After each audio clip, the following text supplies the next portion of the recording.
April 30th, 1945. A grey dawn over Berlin.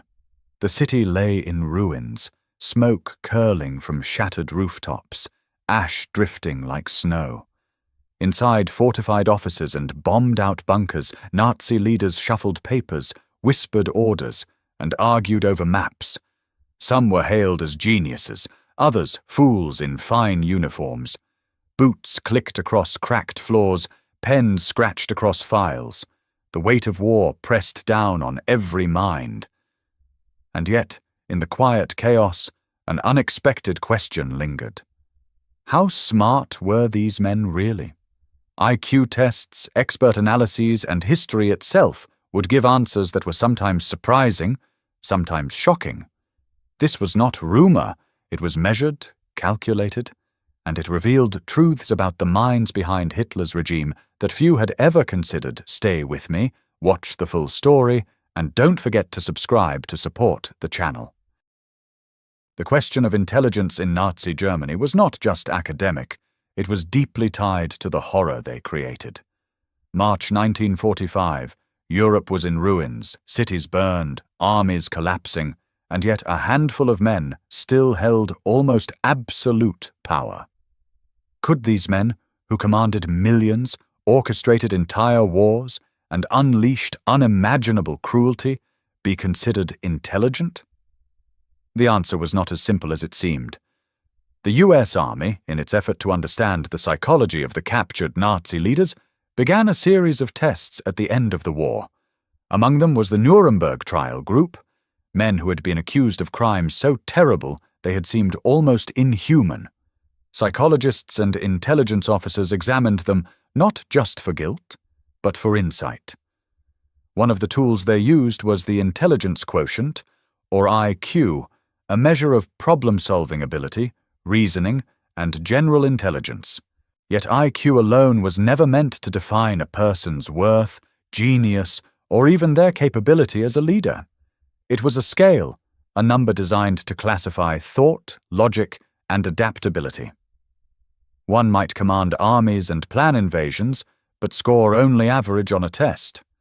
Conversely, a man might appear modest, hidden behind administrative tasks, yet score higher than expected, showing keen analytical skill. This paradox, the tension between outward power and inner intelligence, set the stage for an extraordinary examination. The tests administered at Nuremberg included a combination of written assessments, problem-solving exercises, and interviews designed to measure not just raw memory, but the ability to reason and adapt. For instance, Julius Streicher, publisher of the viciously anti-Semitic newspaper Der Stürmer, showed remarkable fervor and ideological conviction, yet his IQ measured only 106, barely above average. His brilliance in manipulation was real, but it had little to do with cognitive reasoning. Cotton Brunner, an Austrian giant and SS general, head of the Reich Main Security Office controlling the Gestapo, the SD, and criminal police, scored 113. Again, above average, yet far from genius. The paradox was striking. Men capable of extraordinary brutality often did not demonstrate the intellectual sophistication one might expect. Witness accounts from the time described a curious mix of cunning and naivety. Some leaders displayed cleverness in planning bureaucratic or military strategies. Others, while intelligent, were trapped by ideology, unable to see the obvious mistakes in Hitler's decisions. As the psychologists noted, intelligence could coexist with moral blindness. A brilliant mind could still commit unspeakable crimes, proving that IQ measured only one facet of a human being, the ability to think, reason, and solve abstract problems, not their humanity. The Nuremberg evaluations also highlighted the contrast between perception and reality. To the soldiers, prisoners, and public, these men had been terrifying, nearly superhuman in their power, yet the numbers told a different story. Many were average, some slightly above, a few truly clever, but none beyond human measure. This was a reminder. Power does not always equal intelligence, and cruelty does not always come from genius. Understanding these men required context. The world saw them as architects of terror, but behind closed doors, they could be measured, quantified, and analyzed. This process, balancing the terror they inspired with the IQ numbers assigned, laid the groundwork for ranking them, exploring who was clever, who was merely ambitious, and who reached the top through opportunity, ideology, or chance, rather than extraordinary mental ability. But this was only the beginning. The story would move from average minds to the truly cunning, tracing the path of those whose intelligence allowed them to rise higher, plan more efficiently, and perhaps, in some cases, miscalculate in ways that changed history. In the end, it would reveal a paradox that still fascinates historians. The cleverest men in Nazi Germany were often those whose brilliance was shadowed by horror. Before ranking the Nazi leaders, it's important to understand what IQ really measures. IQ, or intelligence quotient, is a number designed to evaluate reasoning, problem-solving, and general mental ability. During World War II, it was considered one of the best ways to quantify intelligence, though it was far from perfect. It could not measure morality, creativity, or leadership in full. It only tested logic, memory, and how quickly someone could grasp ideas. The average IQ is set at 100. Roughly 34% of the population falls between 90 and 110, meaning they think and reason at a normal, average level. Scores above 110 indicate above average intelligence, and 120 or more is considered well above average. Scores under 100 are below average, and below 70 may suggest serious cognitive difficulties. These numbers provide a framework for comparison, a way to judge mental skill on a scale that psychologists could use consistently. When the US Army conducted IQ tests on captured Nazi leaders at Nuremberg, the results were surprising. Some of the men who had inspired fear across Europe were only slightly above average. Others, seemingly less intimidating, scored much higher. For example, Julius Streicher, the virulently anti-Semitic newspaper publisher, measured just 106, a score barely above average. His ability to influence masses was real, but it did not stem from extraordinary intelligence. Meanwhile, men like Himmler, who commanded the SS with precision and ruthlessness, scored between 130 and 140, a clear indicator of high intellectual ability. IQ alone, however, does not explain why some leaders succeeded and others failed. Intelligence is only one part of leadership, and context matters. The structure of the Nazi regime allowed certain men to rise due to loyalty, ideology, or opportunity rather than brilliance. Hitler himself never took an IQ test, but experts estimate it to have been around 140. That put him among the cleverest, yet his decisions often showed overconfidence and miscalculation, particularly in military strategy. This paradox, high IQ paired with flawed judgment, would become a recurring theme in analyzing Nazi leaders. Another striking observation was the contrast between bureaucratic intelligence and battlefield intelligence. Some men excelled in administration and organization, but lacked military insight. Others, like Field Marshal Wilhelm Keitel, showed technical competence, but limited independent thinking. The IQ tests helped highlight these distinctions. They allowed historians and psychologists to separate pure cognitive ability from practical wisdom, tactical skill, and moral reasoning. Even the Allied leaders can be compared in this context. Winston Churchill, for example, is estimated to have had an IQ around 150, while Franklin D. Roosevelt likely scored about 140. Joseph Stalin, though never formally tested, is believed to have had an IQ of roughly 130. The comparisons revealed that intelligence is relative. It helps in planning, problem-solving, and governance, but it is never a guarantee of ethical behavior or historical success. For viewers, understanding the IQ scale is key. It gives a lens to examine the Nazi hierarchy, allowing us to ask, who was clever, who relied on loyalty and fear, and who made decisions that shaped the course of history? The numbers provide a map, but the human story, the ambition, ideology, cruelty, and occasional misjudgment fills in the landscape. With the scale and context in place, we can now start ranking the leaders, from those with average scores who achieved infamy through zeal and brutality, to the men whose high intelligence made them both effective and terrifying. This ranking will reveal a fascinating spectrum: power, intellect, and horror intertwined in ways that still surprise historians today. Now that we understand what IQ measures, it's time to meet the men at the lower end of the intelligence scale among Nazi leaders.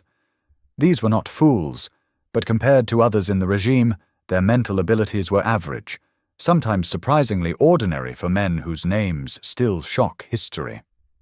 The first on our list is Julius Streicher.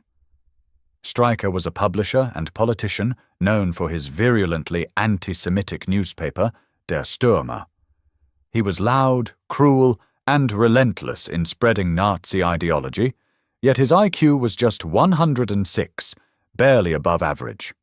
According to historians, his influence came not from intelligence, but from relentless energy, propaganda skills, and an ability to manipulate fear. In his own diary, Streicher boasted of his work shaping public opinion, but the numbers suggest that strategy was less about brilliance and more about persistence. His actions were terrifying, but his mind was not extraordinary. Next comes Dr. Cotton Brunner, the SS general who oversaw the Reich Main Security Office, controlling the Gestapo, criminal police, and SD Brunner was physically imposing, with a scarred face and austere presence. On the IQ scale, he scored 113. This placed him just below the above-average category. His intelligence helped him manage complex bureaucracy. But it didn't make him a visionary or strategist. He followed orders with precision, and that obedience, rather than cleverness, defined his role in the Nazi machine. Rudolf Hess is a more surprising case. Hitler's deputy until 1941, Hess suddenly flew to Scotland in a bizarre attempt to negotiate peace with Britain. His IQ measured 120, well into the above-average range. Yet Hess's actions show that even a high IQ could not always prevent poor judgment or irrational decisions. He was intelligent, yes, but his choices were reckless, and history remembers him as both brilliant and bizarre. These early rankings reveal an important paradox. High intelligence does not equal moral clarity, nor does average intelligence prevent a person from causing immense harm. Streicher and Brunner were relatively ordinary men in IQ terms, yet their zeal and positions allowed them to perpetrate atrocities. Hess, with his above-average mind, made decisions that baffled allies and Nazis alike. The spectrum of intellect within the regime was wide, yet destructive potential did not always correlate with intelligence. Even in this lower IQ range, the sensory reality of their environment mattered. These leaders lived amid reports, documents, and bureaucratic procedures, often smelling ink, paper, and the faint tang of disinfectants in offices. Their work was methodical, routine, and driven by ideology rather than innovation. The corridors of power were filled with orders, telegrams, and the constant hum of secretarial machines. Intelligence, measured in IQ, allowed them to organize and enforce, but it did not guarantee foresight or wisdom. As we move up the scale, the next leaders demonstrate that slightly higher IQs brought a different kind of influence. They could strategize more effectively, foresee consequences, and exert power through intellect as much as through fear. Men like Walter Funk, Reich's Minister of Economy and President of the Reichsbank, and Konstantin von Neurath, diplomat and protector of occupied Czech lands, show this combination of intelligence and authority. Funk scored 124, Neurath 125, placing them solidly above average. They were clever administrators, yet they too were bound by ideology, showing again that intellect alone could not prevent complicity in atrocities. From these examples, we begin to see a pattern. Average men could commit horrific acts, clever men could plan efficiently, and the truly dangerous combination was high intelligence fused with ruthless ideology. This spectrum will only become clearer as we rank the next leaders, where intellect starts to rival power and ambition in shaping history. As we move higher on the intelligence scale, we find Nazi leaders whose IQs were clearly above average. These men were clever enough to manage complex operations, influence policy, and manipulate both allies and enemies. Yet intelligence, measured in numbers, did not protect them from moral failure, or from the catastrophic consequences of their own ideology. Walter Funk, Reich's Minister of Economy and President of the Reichsbank, had an IQ of 124. Funk was a man of detail, responsible for financing Germany's war machine. He could balance budgets, control economic production, and make calculations that influenced millions. But intelligence alone did not make him a moral actor. Diaries from contemporaries note that Funk worked tirelessly on economic plans with the precision of a mathematician, yet he remained blind or indifferent to the suffering his policies caused. The smell of ink, paper, and cigars filled his office, the constant ticking of clocks marking the rhythm of bureaucracy that fed a violent regime.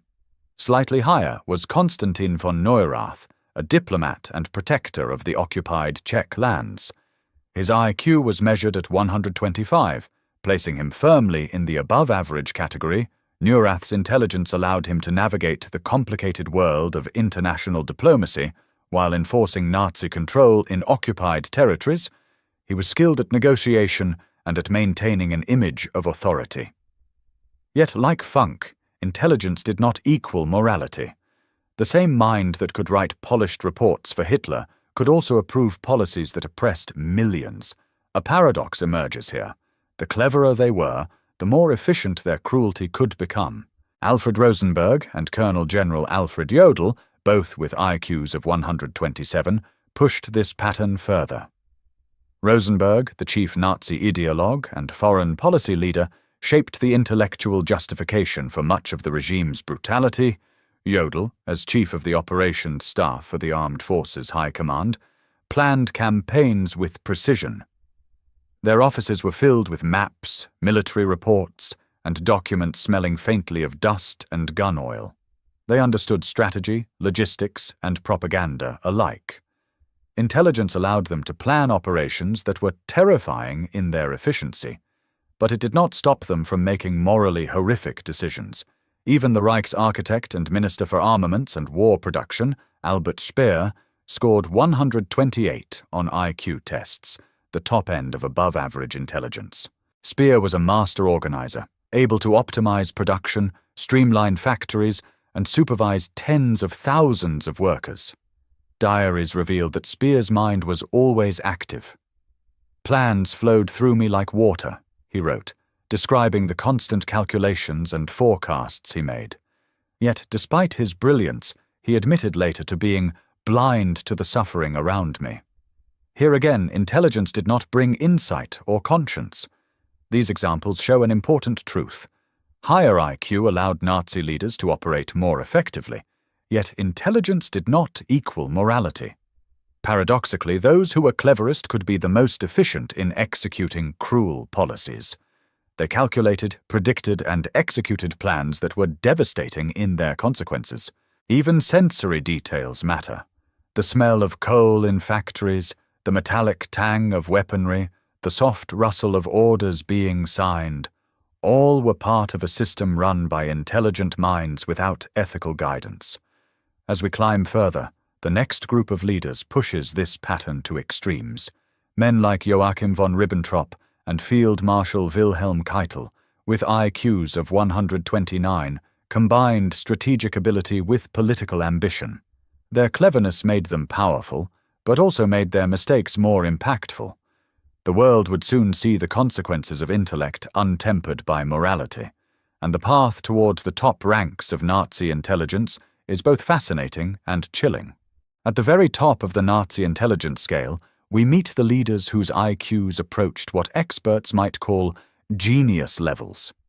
These men were not just organizers or planners, they were thinkers, strategists, and manipulators, capable of influencing millions with both words and actions. Yet intelligence alone could not save them from the moral abyss they inhabited. Joseph Goebbels, the Reich Minister of Propaganda, is estimated to have had an IQ of around 130. Goebbels' mind was sharp and calculating. He understood psychology, media, and the power of symbols in a way few could. His speeches could rally crowds, his propaganda could shape public opinion, and his plans for controlling German thought were meticulous. Diaries describe the office he occupied, cluttered with papers, film reels, and photographs. A hive of ideas and obsession, as one aide recalled. Goebbels' intelligence was undeniable, but it was used to manipulate, deceive, and enforce terror. The paradox is clear. Brilliance in communication became a weapon of control and fear. The same IQ level applies to Heinrich Himmler, the Reichsführer of the SS and the second most powerful man in Nazi Germany. Himmler, whose IQ is estimated between 130 and 140, was a man obsessed with order, ritual, and ideology. He could manage vast bureaucracies, oversee complex logistical operations, and maintain detailed records of the SS and concentration camps. Witnesses noted Himmler's meticulous nature, from the crispness of his uniforms to the precise way he reviewed reports. The scent of polished floors, leather-bound files, and the faint metallic tang of the office's typewriters marked the spaces he controlled. Intelligence enabled Himmler to turn systems of death into highly organized machinery.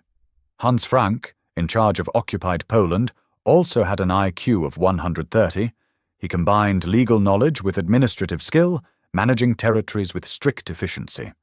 Observers described him as coldly rational, capable of solving complex problems while simultaneously enforcing policies that caused widespread suffering. Baldur von Schirach, Hitler youth leader and later governor of Vienna, similarly had a measured IQ of 130. He was strategic in propaganda, organizational structure, and political maneuvering, molding youth into instruments of the regime's vision. Even in the Navy, intelligence mattered. Grand Admiral Erich Raeder, the head of the German Navy until 1943, had an IQ of 134. His calculations of naval tactics, fleet movements, and supply logistics were precise. Yet intelligence in isolation could not prevent strategic failures or the eventual collapse of Germany's naval ambitions. His successor, Karl Dönitz, measured at 138, demonstrated similar acumen.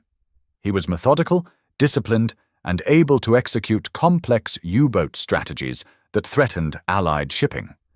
But intellect, even in war, could not overcome overwhelming opposition or flawed moral choices. Finally, Hermann Göring, the head of the Luftwaffe and Minister-President of Prussia, also had a tested IQ of 138. His brilliance in logistics, strategy, and resource management was evident in both military campaigns and economic schemes. Yet witnesses often described him as indulgent and egotistical. The paradox is striking. A man of remarkable intellect, capable of complex planning, yet blinded by personal ambition and ethical failure. These examples make one point painfully clear.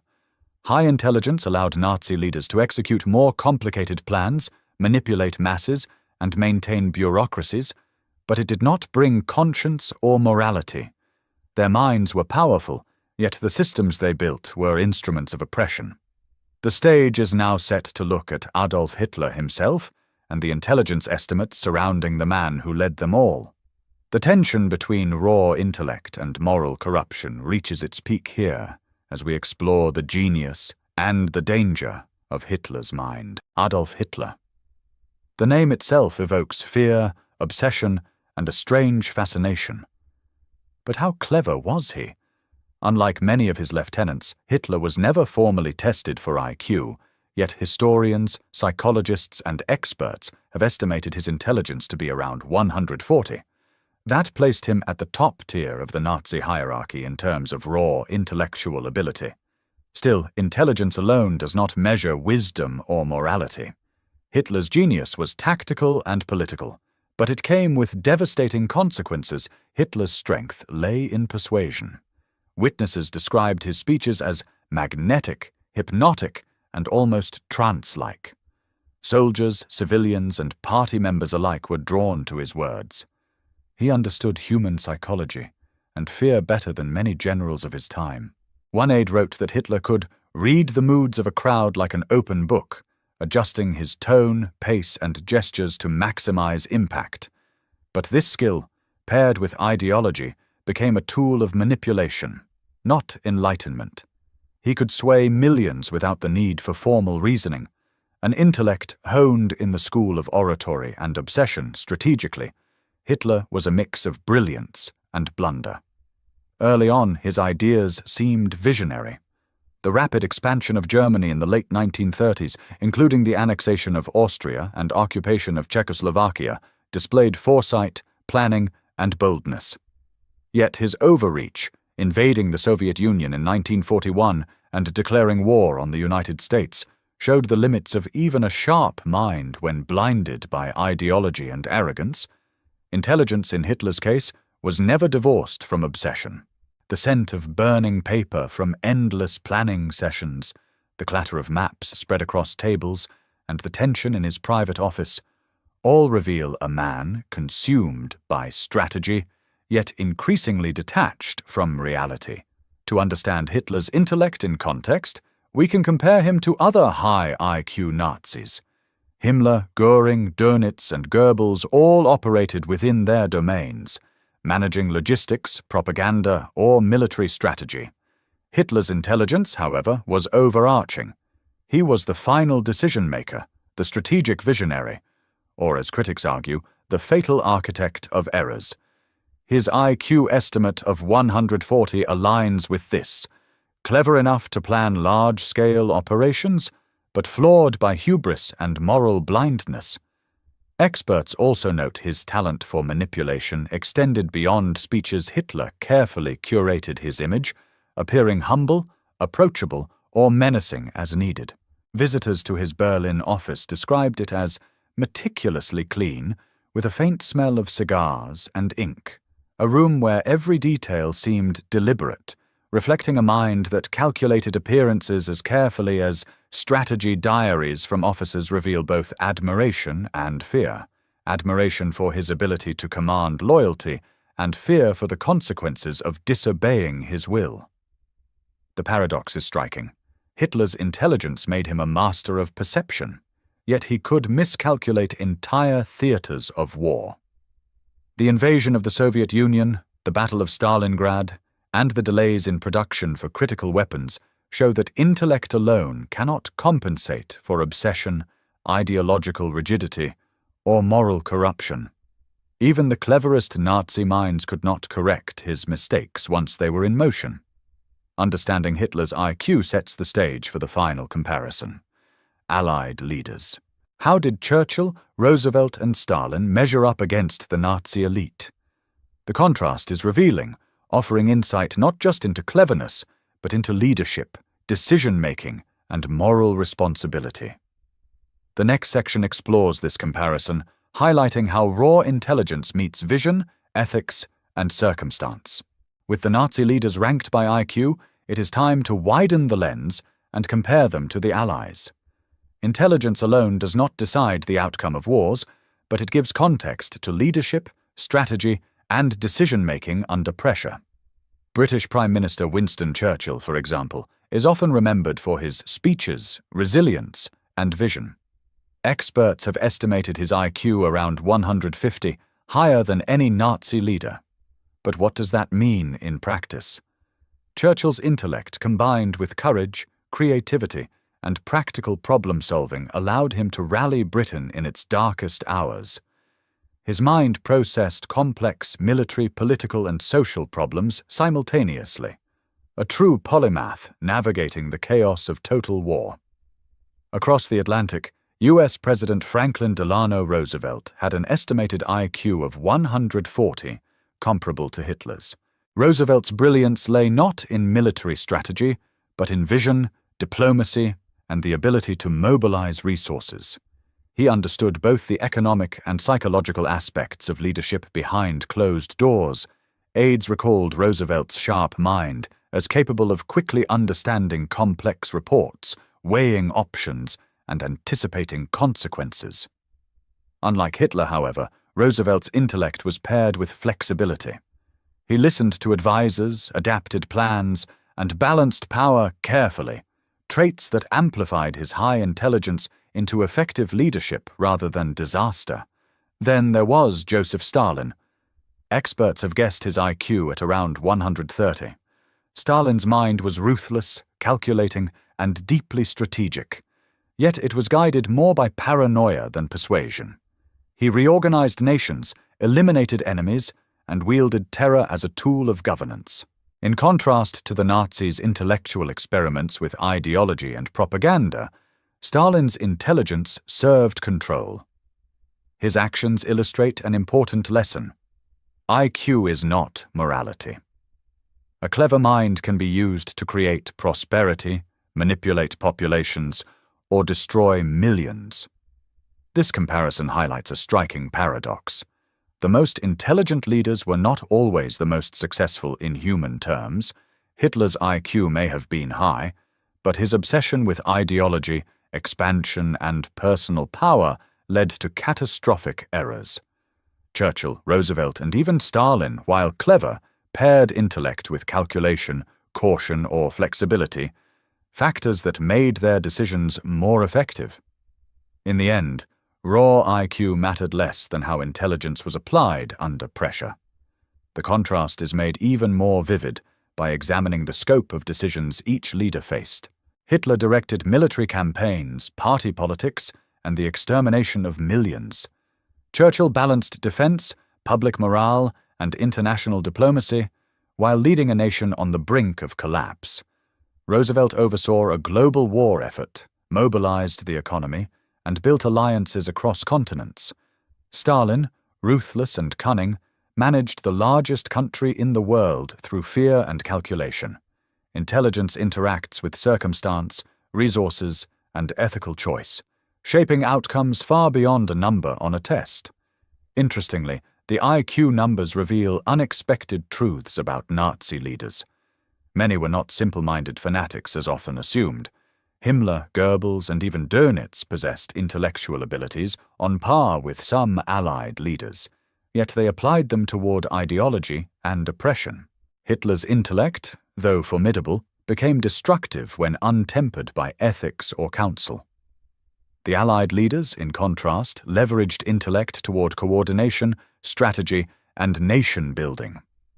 This contrast reminds us that intelligence is not just mental agility, it is also vision, judgment, and moral orientation. In the end, comparing Nazis and Allies through IQ offers a lens into the war itself.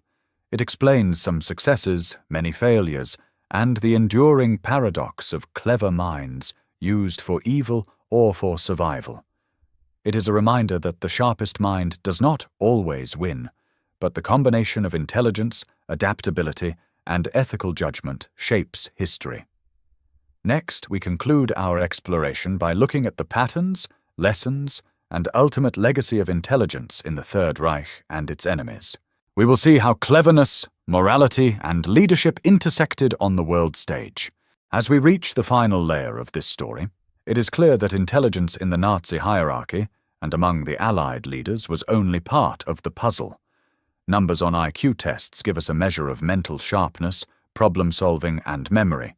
But history shows that how intelligence was used mattered far more than the scores themselves.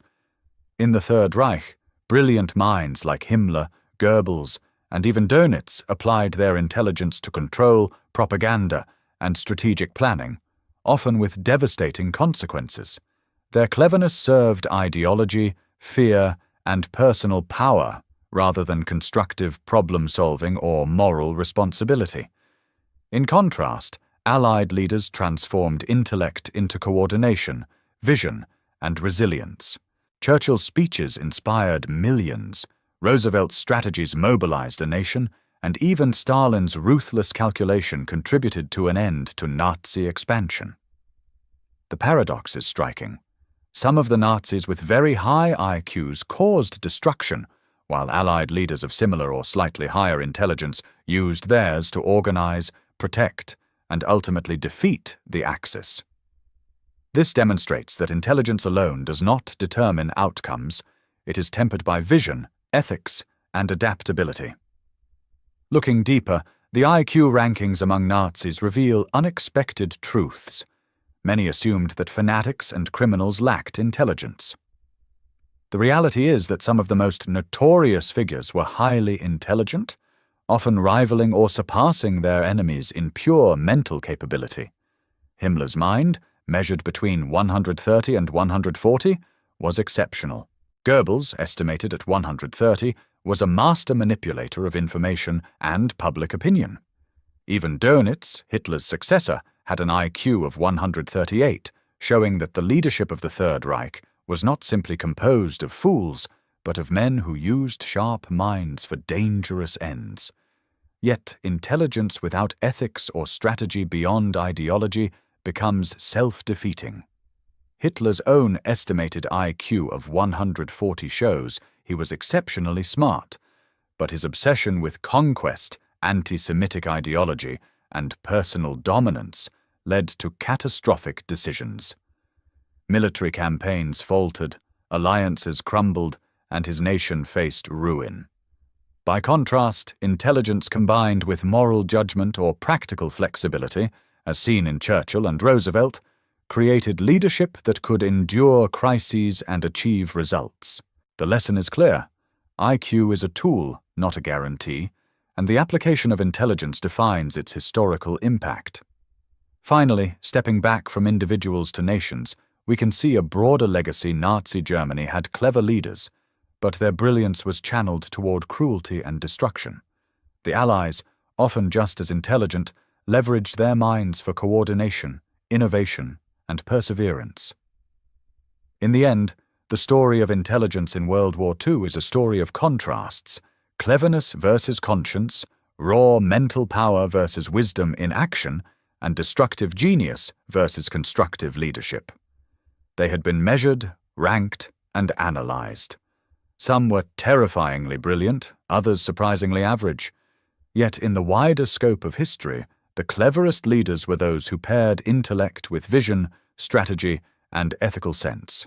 They had come as conquerors, manipulators, or rulers, but the war's outcome showed that intelligence without direction is dangerous, while intelligence with guidance can change the world.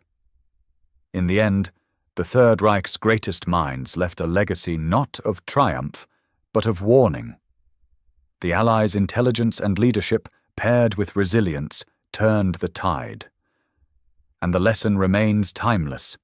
A sharp mind is a powerful weapon, but it is only as effective as the purpose it serves.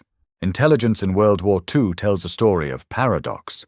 Nazi leaders often possessed high IQs, capable of planning, strategy, and manipulation, yet their brilliance was used for destruction, ideology, and terror. Allied leaders, with similar or slightly higher intelligence, applied their minds toward coordination, vision, and survival. The war demonstrates that IQ alone does not dictate history. Application, ethics, and adaptability do.